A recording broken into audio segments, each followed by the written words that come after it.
హరే కృష్ణ. అందరికీ కూడా అక్షయ తృతీయ శుభాకాంక్షలు. మన ధర్మశాస్త్రాల ప్రకారం అక్షయ తృతీయ అత్యంత పవిత్రమైనటువంటి రోజు. ఈ అక్షయ తృతీయ అంటే క్షయ అంటే నశించేది, అక్షయ అంటే నశించిపోనిది అనమాట. కాబట్టి ఈరోజు ఏదైనా మంచి పనులు కానీ చేశామంటే ఆ ఫలితం స్థిరస్థాయిగా ఉంటుందని నమ్ముతూ ఉంటారు. అందువల్ల ఈరోజు ఏదైనా మంచి పనులు చేయడానికి మనం సంకల్పించుకోవాలన్నమాట. ఈ అక్షయ తృతీయ సంబంధించినటువంటి అనేక ముఖ్య సంఘటనలు ఆధ్యాత్మికంగా మనకు చాలా తెలుసు. మన పురాణాల్లో జరిగినటువంటి చాలా విషయాలు ఉన్నాయి. ఆ విషయాలన్నీ కూడా మనం ఈరోజు తెలుసుకున్నాం. ఏముండాయని కొన్ని ఇంపార్టెంట్గా ఉన్న వాటి అన్నీ కూడా తెలుసుకున్నాం ఈరోజు సంబంధించిన విషయాల్లోకి. హరే కృష్ణ. త్రేతాయుగము ప్రారంభం. శ్రీరామచంద్రుడు అవతరించినటువంటి త్రేతాయుగం ప్రారంభమైనటువంటి రోజు ఈ అక్షయ తృతీయ రోజునమాట. అందుకే దీన్ని యుగ ఆది తిథి అని కూడా అంటారు. యుగాది తిథి అని, ఎందుకంటే ఆ యుగం స్టార్ట్ అయింది కాబట్టి. ఇక రెండవది పరశురామ జయంతి.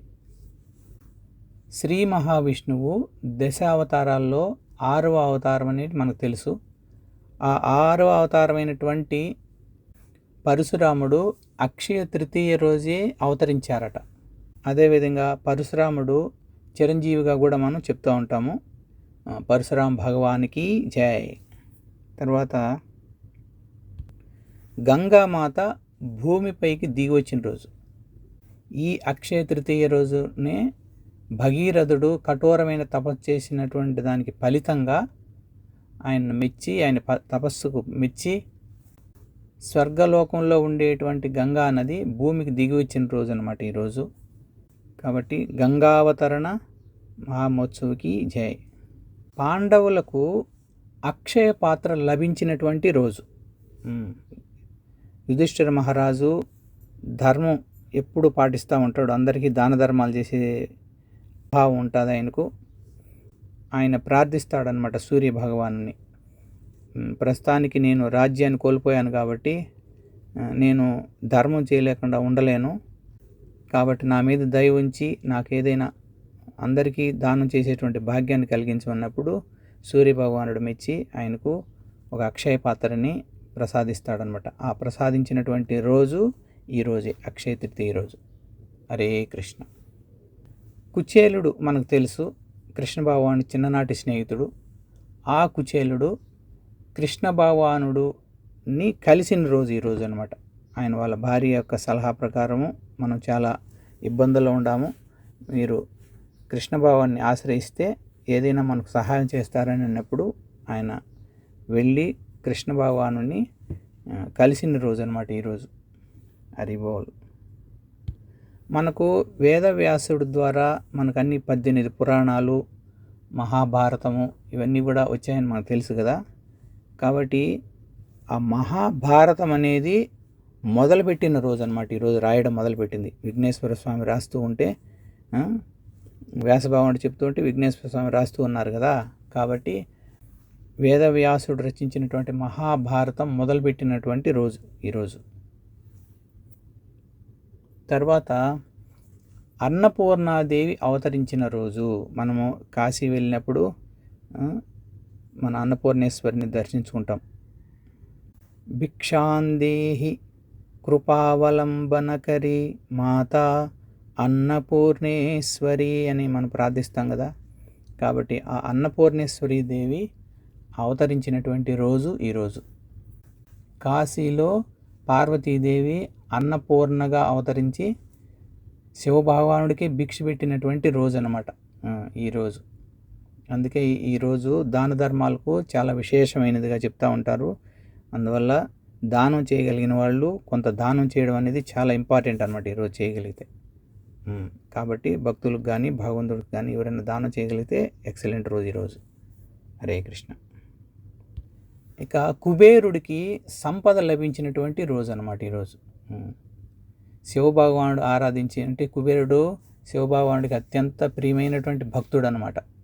ఆయన ఆరాధించి ఎప్పుడైతే ఆయన్ను ఆశ్రయించి ఆరాధిస్తాడో ఆయన యొక్క తపస్సుకు, ఆయన యొక్క సేవకు మెచ్చి లక్ష్మీదేవి అనుగ్రహంతో సంపదలన్నీ కూడా అతనికి అప్పచెప్తారు. అంటే అతని కంట్రోల్లో ఉండేట్టుగా అంటే ఒక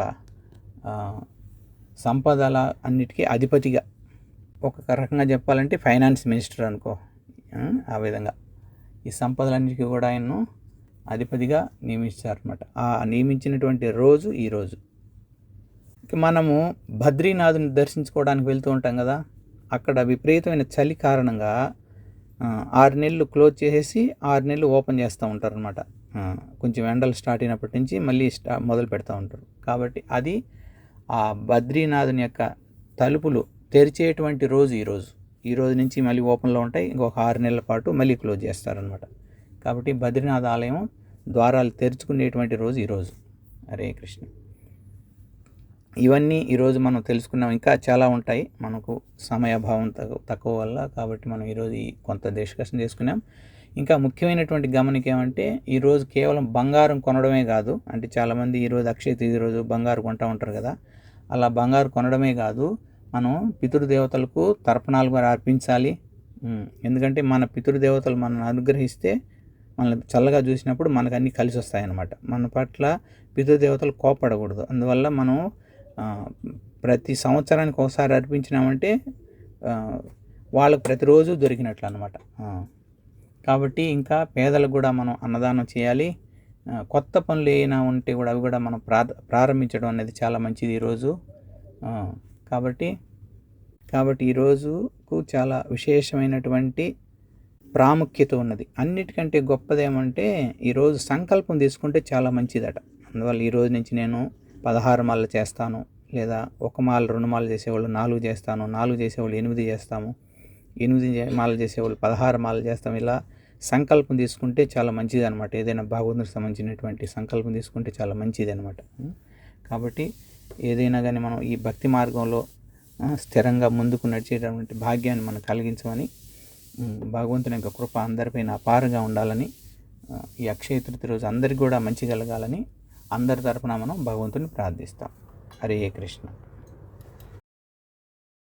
హరే కృష్ణ హరే కృష్ణ కృష్ణ కృష్ణ హరే హరే, హరే రామ రామ రామ హరే హరే.